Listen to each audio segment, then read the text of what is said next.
The Revelation Explained by F. G. Smith, Chapter 9, Part 1. We begin with the Book of Revelation, Chapter 9, verses 1 through 11. And the fifth angel sounded, and I saw a star fall from heaven unto the earth. And to him was given the key of the bottomless pit. And he opened the bottomless pit, and there arose a smoke out of the pit, as the smoke of a great furnace. And the sun and the air were darkened by reason of the smoke of the pit. And there came out of the smoke locusts upon the earth, and unto them was given power, as the scorpions of the earth have power. And it was commanded them that they should not hurt the grass of the earth, neither any green thing, neither any tree, but only those men which have not the seal of God in their foreheads. And to them it was given that they should not kill them, but that they should be tormented 5 months. And their torment was as the torment of a scorpion when he striketh a man. And in those days shall men seek death, and shall not find it, and shall desire to die, and death shall flee from them. And the shapes of the locusts were like unto horses prepared unto battle. And on their heads were, as it were, crowns like gold, and their faces were as the faces of men. And they had hair as the hair of women, and their teeth were as the teeth of lions. And they had breastplates, as it were breastplates of iron, and the sound of their wings was as the sound of chariots of many horses running to battle. And they had tails like unto scorpions, and there were stings in their tails, and their power was to hurt men 5 months. And they had a king over them, which is the angel of the bottomless pit, whose name in the Hebrew tongue is Abaddon, but in the Greek tongue hath his name Apollyon. I continue now with the commentary. The symbols of this trumpet are of a very peculiar character, and peculiarly combined. They are not drawn entirely from the natural world, showing that we are not to look for their fulfillment in political events alone. Neither are they drawn from human life in such way as to indicate events in the religious history of the Church. The leading characters in it, however, are living, active agents of such a destructive nature as to entitle them to the designation of a woe. The first object presented in the vision is a star fallen to the earth. Our translation conveys the idea that this star was in the act of falling, but in the original it is different, being there represented as having fallen, its dejection from heaven to earth being complete. The only place that it appeared in view was on the earth, and there it is described as fallen. A star is a symbol either of a civil ruler or of a religious teacher. The symbols in connection deciding whether it is set in the political or the ecclesiastical firmament. But this was not such a star as he who walketh in the midst of the golden candlesticks holdeth in his right hand, but it was a fallen star, indicating that it was the propagator of a false faith. To this star was given a key. In the Gospels, the same figure is employed, where the ministers of Christ are represented as possessing the keys of the kingdom of heaven, showing that they acted in His name and by His authority.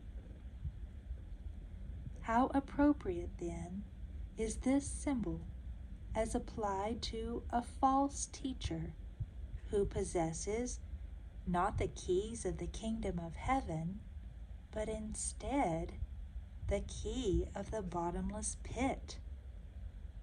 Thus, under the symbol of the star and the key, we have the teacher and his authority set forth. Armed with this authority, this false teacher, quote, opened the bottomless pit, and there rose a smoke out of the pit as the smoke of a great furnace, and the sun and air were darkened by reason of the smoke of the pit. End quote. In the scriptures, Jesus is represented as the Son of Righteousness, while the light of the glorious gospel of Christ illuminates the world. But here we have something of the opposite character, a dense smoke eclipsing the sun and darkening the heavens. Have we not here a fit representation of a delusive faith proceeding from its true source, the bottomless pit? And is not a fallen star an appropriate symbol of its propagator? In representing a system of religion by these objects from nature, we depart from the general rule first laid down that objects of nature symbolize political affairs, while the department of human and angelic life is chosen to represent religious affairs. But the reader should bear in mind one important exception to this rule, that things prominently connected with the history of the people of God in former ages are frequently employed, regardless of the department to which they belong, to represent spiritual things, their interpretation being easily seen, such as candlesticks, altar, temple, incense, etc. When the plague of, quote, thick darkness, end quote, covered the land of Egypt for 3 days, quote, the children of Israel had light in their dwellings, end quote. In the Exodus, the Lord went before them, quote, by night in a pillar of fire to give them light, end quote. After the erection of the tabernacle, the holy place was constantly illuminated. This natural light in the Jewish age constitutes a beautiful type of the spiritual, quote, light of the glorious gospel of Christ, end quote, that has, quote, shined in our hearts, end quote, in the Christian dispensation. This spiritual light comes from Christ, the, quote, Son of Righteousness, end quote. The, quote, true light, which lighteth every man that cometh into the world, end quote. And proceeds also from his people, who, quote, shine as lights in the world, end quote. But it is the light of the gospel. This light proceeds in a special sense from God's ministers, who are represented as stars in chapter 1, verse 20, and who possess the keys of the kingdom of heaven. Matthew chapter 16, verse 19, and also in chapter 18, verse 18. How appropriate, then, that a fallen star, possessing the key of the bottomless pit, should be a symbol of a religious impostor, and that the smoke which darkened the heavens, eclipsing the sun, the source of light, should represent a prominent, delusive faith. I have already mentioned the fact that the symbols of this vision lead to a series of events entirely separate in their nature from the spiritual history of the Church, as developed under other symbols. We find its fulfillment in Muhammad and the delusive system he promulgated.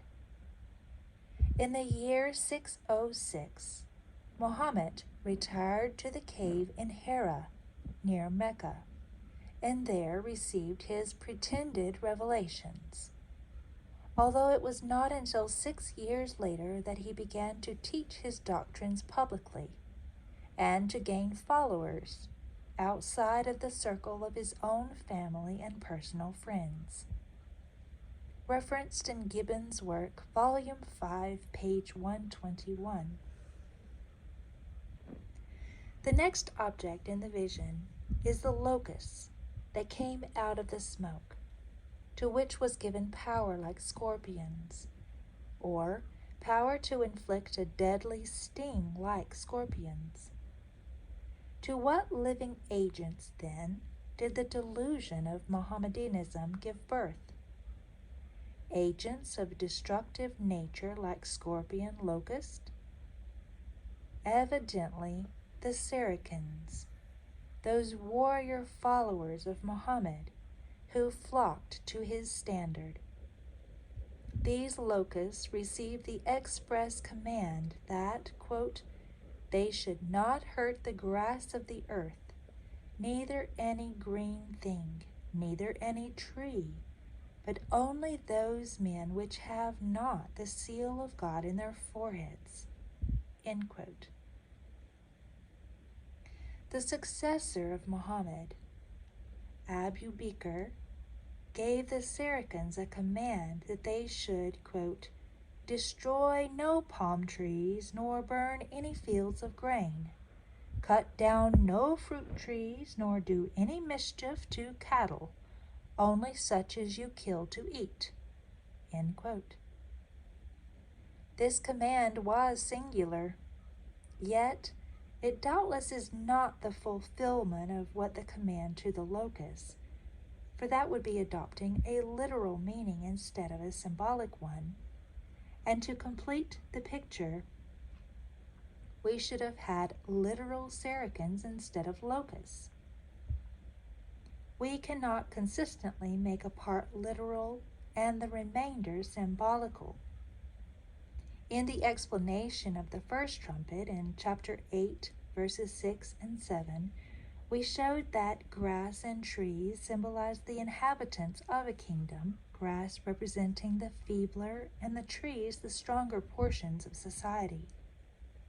The fact, then, that these locusts were not to destroy the green grass and trees show that they were not sent as a scourge upon the political empire only, as was the storm of hail and fire under the first trumpet. Had their mission been like that of natural locusts, to destroy every green thing, we should then conclude that they were sent as a scourge upon the empire alone, having nothing whatever to do with a system of religion. These locusts, however, were commanded not to do what natural locusts always do, eat green grass and trees, and were commissioned to do what locusts never do, hurt men, but only those who have not the seal of God in their foreheads, that is, the worshippers of a false, idolatrous church, who are not known unto God as his true people. This is positive proof that the design of this vision is to set forth some awful religious imposture, for the men that they were to hurt are found in the department which, by analogy, represents religious events. The fact that their commission was to torment those, quote, men which have not the seal of God in their foreheads, end quote, is a proof also of the widespread apostasies that had already taken place. This was the time when the pale horseman was careering over the world, carrying desolation everywhere by his instruments of oppression, sword, pestilences, famine, and the wild beasts of the earth. Quote, the churches both in the Western and Eastern Empire were in the most deplorable condition, being corrupted with the grossest ignorance and idolatry. The Virgin Mary, the saints, and miserable relics of every description being worshipped in the place of Jehovah, and superstition reigning with sovereign power over all minds. End quote. The Saracen warriors of Mohammed were sent as a scourge upon apostate Christendom, overrunning the very territory where the gospel was first preached, and were commissioned to torment the false professors of Christianity. In regard to the kind and the extent of the injury that were to inflict, it is said that, quote, to them it was given that they should not kill them, but that they should be tormented 5 months, and their torment was as the torment of a scorpion when he striketh a man. And in those days shall men seek death, and shall not find it, and shall desire to die, and death shall flee from them. End quote. The Saracens, as here described under the symbol of the locust, sustained a twofold relation, and the careful and perfect manner in which the symbols are selected to set it forth is worthy of particular notice. In the first place, the Saracens were a political body. As such, locusts would fitly represent them. But they were also a religious body. And how could that fact be symbolically combined with the other? It is done by the locusts being forbidden to act out their own nature in eating grass and trees, and their being commanded instead to, quote, hurt men, end quote, thus changing the field of their operations into the department of human life, the department that is chosen to symbolically set forth religious events. Thus, the politico-religious system of the Saracens is accurately set forth. This also is nearly as clear as a demonstration that the position already taken concerning the nature and the use of symbolic language is correct. It was given that they should, quote, not kill, end quote, men.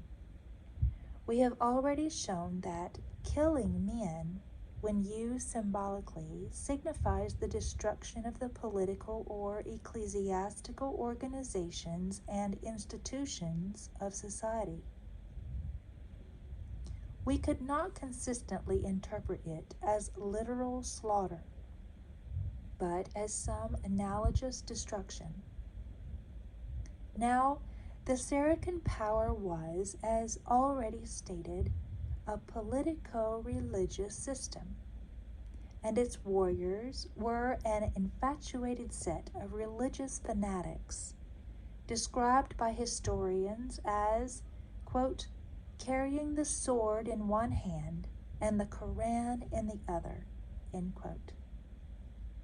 Thus, they had it in their power to kill either religiously or politically, destroy either the church or the empire, but they did neither.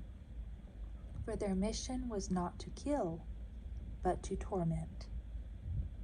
They made extensive conquests and gained immense numbers of converts. But they did not overthrow the Eastern Empire, although they repeatedly attacked and besieged Constantinople, suffering, however, uniform defeat in the attempt. Neither did they destroy the church, corrupt and apostate as it was. To idolaters and infidels they put the alternative of the Koran or death, but allowed the Christians to retain their church organization, laying them, however, under severe contributions and treating them to the ignominious appellation of Christian dogs. End quote. Concerning the character of Muhammad, Gibbon informs us that, quote, he seldom trampled on a prostrate enemy, and he seems to promise that on the payment of a tribute, the least guilty of his unbelieving subjects might be indulged in their worship, or at least in their imperfect faith. End quote. From Volume 5, page 129. And this, of course, would be the natural tendency of his followers. The Armenian and the Greek churches survived, and still exist, in that portion of the world, but they have indeed been grievously tormented. Quote, the proud Muslim, glorying in his prophet and religion, has heaped every possible insult and injury upon the Christians. End quote.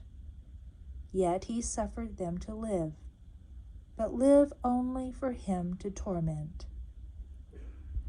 Surely the oppressions thus experienced are appropriately described by the words, quote, as the torment of a scorpion when he striketh a man. End quote. Under such torments, the professed Christians might court death, but such is not granted, and still they survive, but only to be tormented.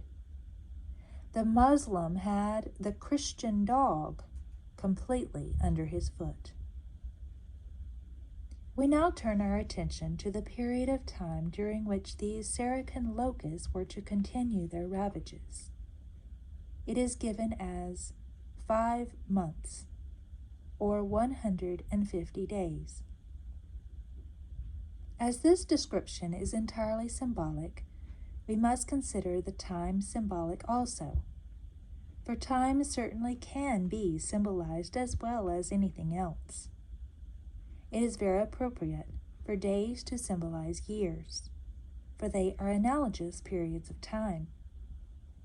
The diurnal revolution of the earth being taken to represent the earth's annual movement. Such a system of reckoning time was known centuries ago. When Jacob complained to Laban because he had been given Leah instead of Rachel, Laban said, it must not be so done in our country, to give the younger before the firstborn. Fulfill her week, and we will give thee this also for the service which thou shalt serve me, yet 7 other years. And Jacob did so, and fulfilled her week, 7 other years. This comes from Genesis chapter 29, verses 26 through 30. In this case, it will be seen that a day was used to represent a year, since 7 days or 1 week represented 7 years. When the law was given, Moses recognized the week of 7 natural days, the last day of which was constituted a Sabbath of rest for Israel. But he also instituted a week of 7 years, the last year of which was a sabbatical year of rest unto the land. This last fact will explain such expressions as, quote, 40 days, each day for a year, End quote.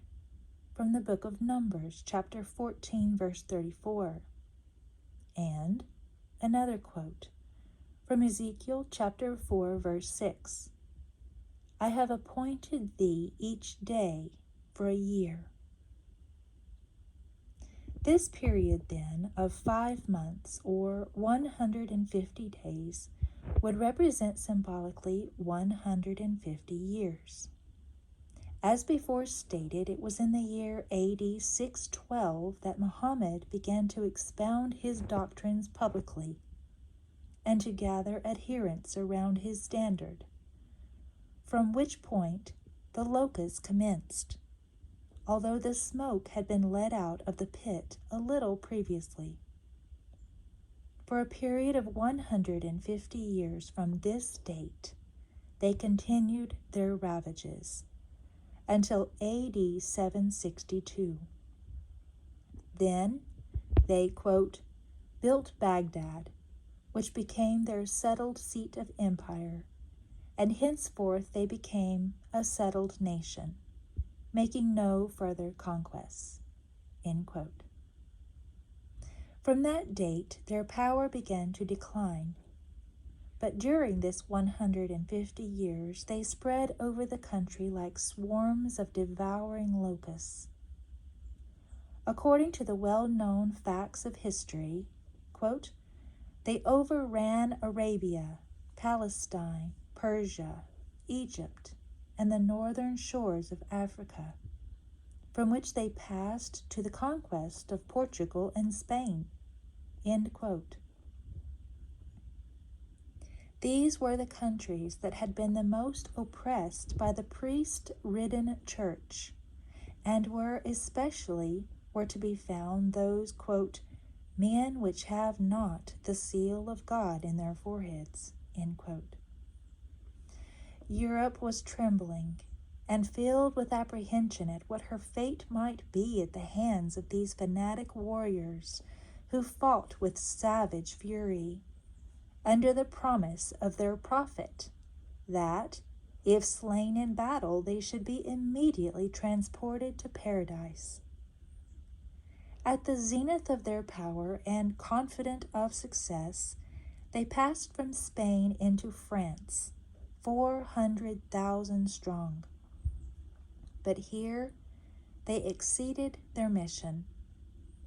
The southern provinces of France contained many Christians who had the seal of God upon them, and this country became the seat of the Waldenses and the Albigenses, of which interesting people we shall learn more hereafter.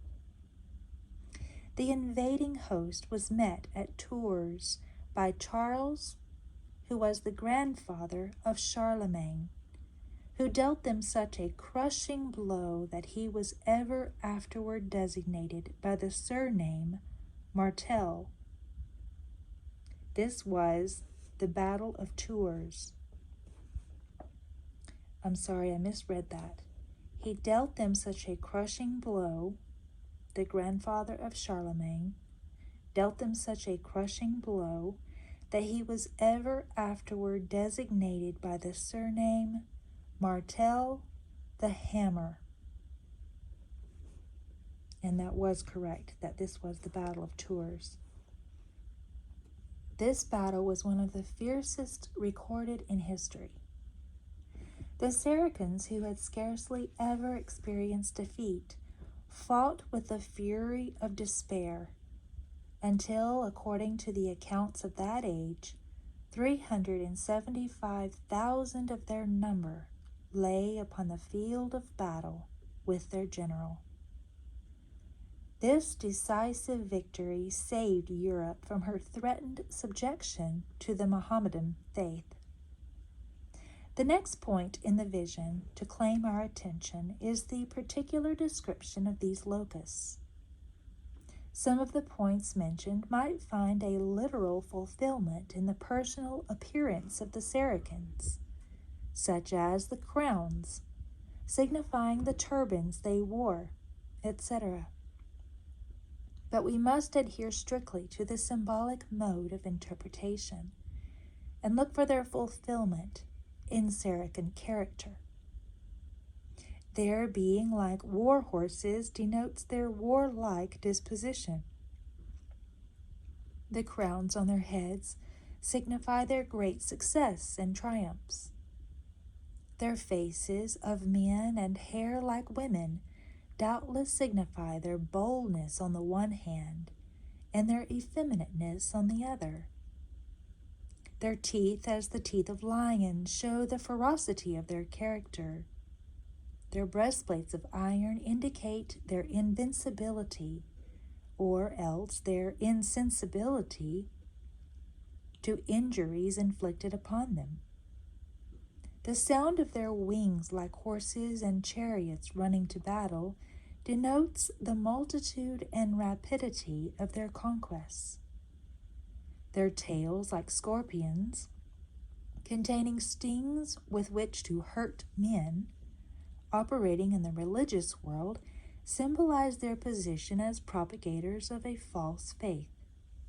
Thus, they are set forth in their twofold character, as invincible warriors and as the zealous professors of a delusion, whose sting was like that of a scorpion when he strikes a man.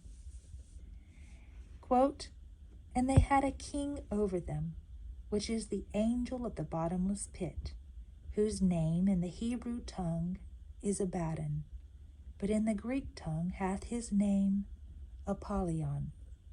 End quote. The following fact of history will explain this. Quote, "The Saracens had their caliphs, the successors of Muhammad, who united in themselves the supreme civil, military, and ecclesiastical powers. They were the high priests of their religion, the commanders of their armies, and the emperors of the nation." End quote. This king over them signifies a succession of rulers, and they are well described as the angel of the bottomless pit, for that is the very place where the delusion is said to have originated. Mohammed, as a fallen star, opened the pit and let out the smoke, and his successors, who grasped his power and authority, are fitly characterized as angels from the same place, bearing the same name, Abaddon or Apollyon, which terms both signify destroyer. Is not this a wonderful combination of symbols which can be carried out with surprising accuracy? What human ingenuity could have ever contrived such a marvelous series of events and described them under such appropriate symbols? Finally, let me ask, where in the whole compass of universal history can be found another series of events so perfectly meeting every requirement of the symbols? In this we must acknowledge the hand of God. This ends part 1 of chapter 9.